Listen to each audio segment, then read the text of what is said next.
The House is scheduled to vote Tuesday on the Senate version of Joe Biden's $1.9 trillion COVID relief bill. While the Senate removes some pricey items, critics say the bill is still full of pork, most of which has nothing to do with COVID.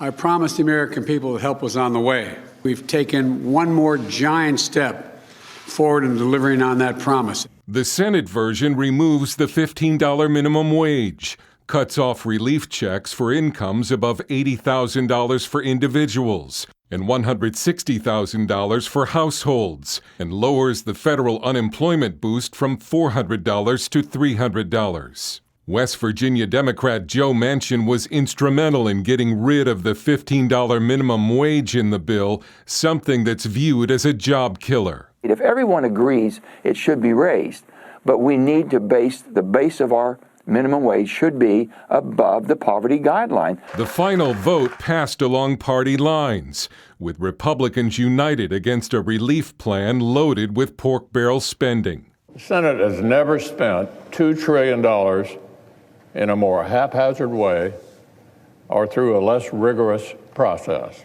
That spending includes $500 million for museums and Native American language preservation, $1.5 billion for Amtrak, and $50 million for environmental justice grants. Where is this money coming from now that we've got a $28 trillion tab in debt? Well, it's coming from your children and your grandchildren. It's all borrowed money. There's $200 million for library services. There's over $300 million for the National Endowment of the Humanities and Arts. There's $20 million for native language studies. These all may be good ideas, but they got nothing to do with COVID. Mark Hamrick, Washington bureau chief and senior economic analyst at Bankrate.com, says the massive government spending will help the economy in the coming months, but raises the threat of inflation. The inflation worry is going to be with us for quite some time, but in the near term, that's going to be more rocket fuel for the recovery. The bill is expected to pass this week, and checks should go out by the end of the month. Dale Hurd, CBN News.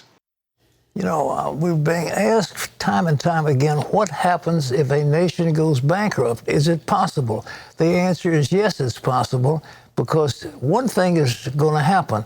Either you inflate your way out of it so the inflation gets to be such a point that the debt doesn't mean anything, which of course cripples everything else in your economy, or you raise taxes to a point where you can start paying it off.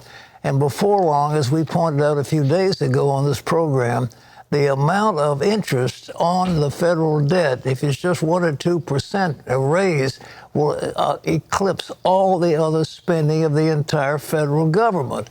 It is horrible, and those people in Washington ought to know better, but they don't. They don't seem to care.